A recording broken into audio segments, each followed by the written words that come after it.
Petrol महंगी, दूध महंगा, वहाँ सब महंगाई महंगा नहीं दिया। यही हुई है, हाँ पाकिस्तान में ही हुई है। हाँ। जबकि यहाँ जब नहीं हो रही है, अमन है, और यही महंगाई कर दी, पेट्रोल पे, दूध पे, हर चीज पे। अब भारत अपने इत्तेहादियों के साथ मिलकर पाकिस्तान के अवाम पाक फौज के हौसले पस्त करना चाहते हैं। आए दिन इन्हीं साजिशों में लगा रहता है। पाकिस्तान जन्नत से भी मुल्तानी ज्यादा क्या कह रहे खुशहाल हैं? है। कोटा मगरबी बाईपास पर गैस पाइपलाइन में धमाका, 8 इंच कोतर की गैस पाइपलाइन को नुकसान पहुंचा। पाकिस्तान तरक्की कर रहा है। दूध के ऊपर जो 20 रुपए बढ़े, इंडिया वाला भी चाइना से तरक्की, दूध आता है। पाकिस्तान इतना इंडिया वाला तरक्की बर्दाश्त नहीं है, पाकिस्तान से भी है। हुआ और ये अभी भी तरक्की बर्दाश्त नहीं होती। कब हुआ कब? कि अब नरेंद्र मोदी के तासुबज़दा बयान जब पढ़ लेते हैं, गुजरात का वाकया सबको याद होगा, मुसलमानों के खिलाफ जो हुआ, मतलब वो भी बर्दाश्त नहीं कर पाते। वो बर्दाश्त नहीं कर पाते कि पाकिस्तान इतना कामयाब है। अच्छा बात या ईरान से दूध आता है जो उन्होंने 20 दूध रुपए शहर की बढ़ाया। नहरें आप बह रही हमें भाई बताओ, पाकिस्तान हमें में। समझाओ हम किस तरीके से इनका मुकाबला करें, किस तरीके से इनको समझावे। यहाँ पर दूध शहद की नहरें बह रही हैं। कब हो गया ये? 2 रोज की रोटी खाना मुश्किल हो गया हमारे लिए। एटमी रियासत अल्हम्दुलिल्लाह। पेट्रोल की कीमत जो गाड़ियों में आते हैं ना, उनकी वो पेट्रोल के वो निकाल रहे हैं। अभी तो पेट्रोल नया आया भी नहीं है, अभी से उन्होंने रेट बढ़ा दिया।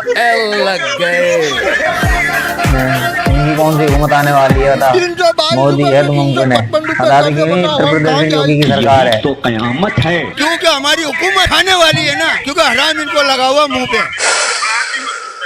एकदम कड़क माल।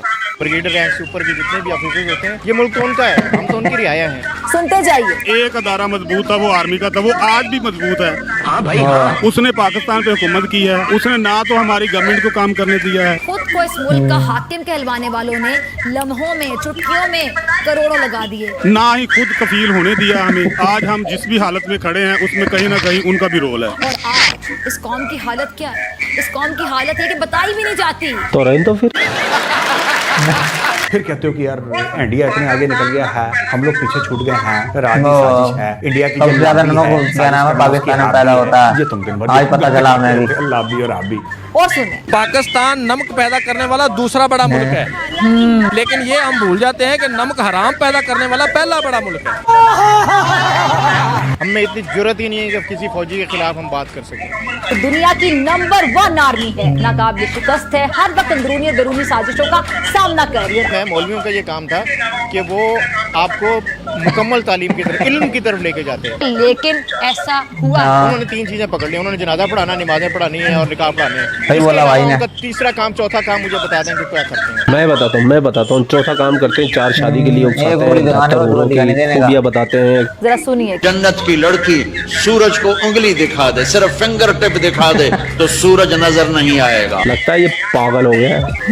क्योंकि जन्नत की हूर और जन्नत का जो साइज है 130 फुट है। बेहतर हूरें कैसी दिखती है उसके बारे में बताते हैं। ये हुरे होती हैं जैसे यहाँ की औरतें हैं, ये कुछ भी नहीं है। अच्छा, अगर आप चांद के पास भी ले जाओगे उनको तो वो धुंधला पड़ जाएगा। हलाला के बारे में बताते हैं कि हलाला कैसे करना चाहिए।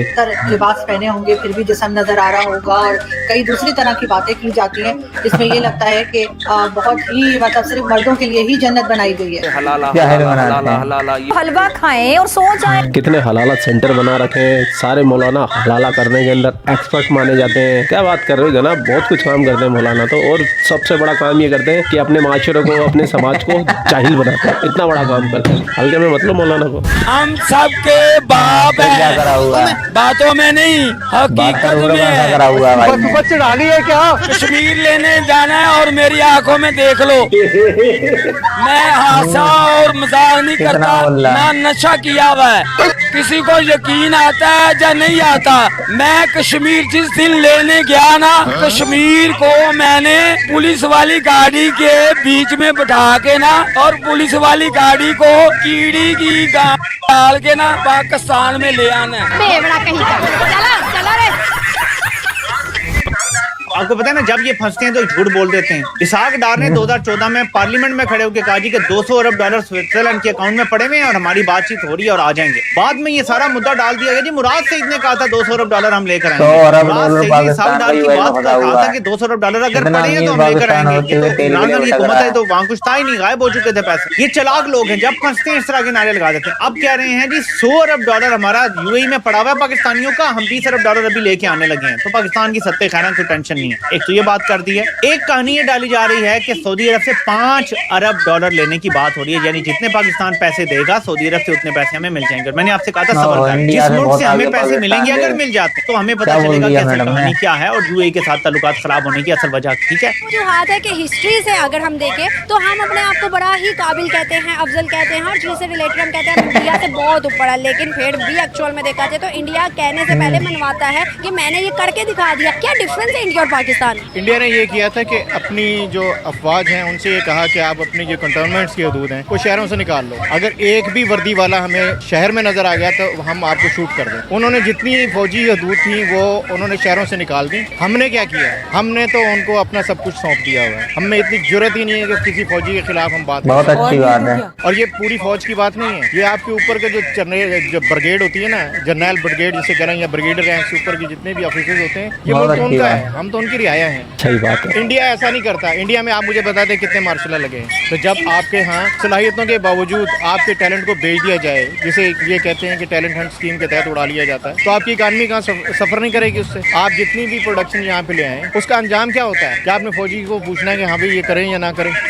इन्वेस्टर जो है पाकिस्तान के लोकल वो बांग्लादेश जाना प्रेफर करते हैं, यहाँ पर इंडस्ट्री लगाना प्रेफर नहीं करते। देखें ना, उसकी भी वजह आपके सामने है। अब 3 तस्वीरें एक दिन मैंने देखी हैं। उन तस्वीरों में एक इंडियन औरतें थी, वो खेतों में काम करती दिखाई गई। चाइना की औरतें थी, उनको इंडस्ट्री में दिखाया गया। बांग्लादेश की औरतें हैं, वो भी इंडस्ट्री में अपनी काम कर रही हैं। और पाकिस्तानी औरतें बेनजीर स्कीम प्रोग्राम के पीछे वो सारा दिन बेचारी अपनी जलील होती है, आखिर में 300 रुपये मिलता है। तो ऐसी है कि हम अपना मजाक खुद अपने आप को इंसल्ट या अपने आप को खुद जलील करें। अगर हम बात करें ना, जिस तरह से इंडिया और पाकिस्तान के ताल्लुकात बहुत खराब है, हमने बांग्लादेश को भी खो दिया। अब मतलब कश्मीर के लिए इंडिया कहता है कि भाई घुस के मारेंगे, कश्मीर लेके रहेंगे। उनके राजनाथ सिंह ने कहा पीओ को हमारा